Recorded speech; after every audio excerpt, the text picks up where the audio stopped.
Is it? Oh, okay, it's on. Um, it was another night and another empty net. Last night was nothing short of a disaster. I'm Simon Peter, the fisherman who can't catch any fish. I came out here with such hope, dragging my nets through the water all night. But I came up with nothing. It's like a cook who can't make the food taste good, or a writer who can't get the words on the page. I'm a fisherman who can't catch any fish. Imagine that. At dawn, the shoreline was covered with my fellow fishermen who also caught no fish. It's disheartening, we're supposed to be good at this. I know these waters like the back of my hand, except I came up empty-handed. While we were all packing up our nets, a crowd began to gather, drawn in by a man who spoke with an authority like I've never heard before. It was Jesus of Nazareth, the rabbi who had begun to captivate the hearts of many.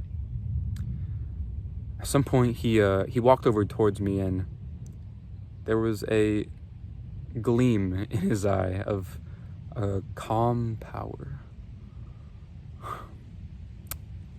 Anyway, without asking, mind you, he steps into my boat and he says, "Pull a little away from shore." At this point, I'm very tired, but I go, "Okay, sure," and I obey. And he begins teaching the people from my boat. The words flowed powerfully from his lips, and each of them seemed to sink deep into those who were hearing them. When he finished, when he finished teaching, he turns to me and says, "Peter, pull out into the deep water and throw out your nets for a catch." I had just been out fishing all night and I caught nothing. Going back out was absolutely pointless. There would be no reason at all. Especially since we only fish at night. We don't fish during the day. There would be no point, and I'd have to reclean my nets. But there was an assurance in the way that he said it, or some wisdom, like he knew something I didn't. So I don't know, but I said to him, "Master, there's no point in going back out. I fished all night and caught nothing." That's what I said, and I hope that he would have said then that, "Oh, it's okay, Peter, don't worry about it." But he didn't say anything. So I then said, "But because you say so, I will do it." And I think that this moment was pivotal for me, and I think that others can learn from it as well. It reflects the call to step out of our comfort zones and lean into faith and generosity. My initial reaction when Jesus asked me to venture out into the deep water, it's symbolic of our uncertainties and challenges that we face when asked to give of ourselves, be it our time, our resources, or our talents. It's a choice between logic and faith. It's independence, doing it my way, or dependence, doing it God's way.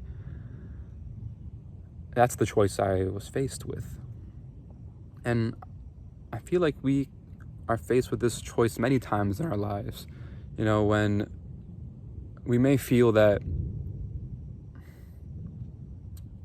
we have nothing left to give, or that our efforts aren't appreciated. When God says, give your faithful tithe, 10% of your increase, and give back to your church and give to those who need, we are open to say, "God, you sound like our politicians who don't understand that we're in the middle of a living crisis. Times are tough. I can't afford to give my tithe or give anything at all." That's what logic would say. But oftentimes, I feel that God calls us to give from a place of vulnerability, where we have to trust Him, to depend on Him, and not on our own understanding or situation or capabilities. When we push out into the deep, we have to let go of our fears and our doubts and trust that God will provide. I have a friend who often reminds me of Matthew 6:33.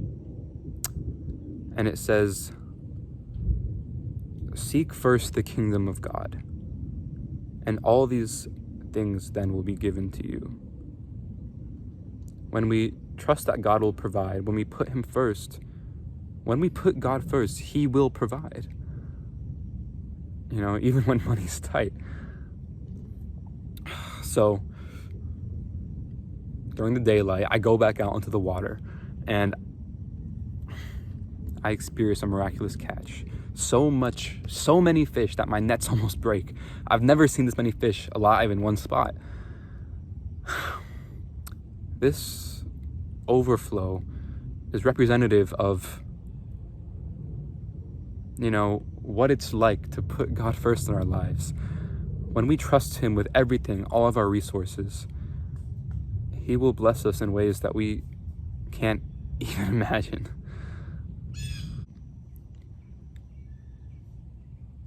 What does it mean for you to push out into the deep? It could be taking the leap of faith by giving, or by starting a new ministry, or reaching out to someone in need. It could involve giving more than you're comfortable with, or sharing your talents to uplift others.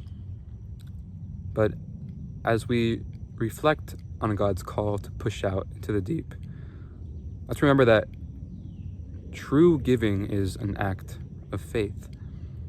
It's trusting God with our resources and believing that He can do so much more with our offerings than we can do on our own. Anyway, this is Simon Peter. I found this device. I don't think this is invented in my time yet, so I don't know how it's here, but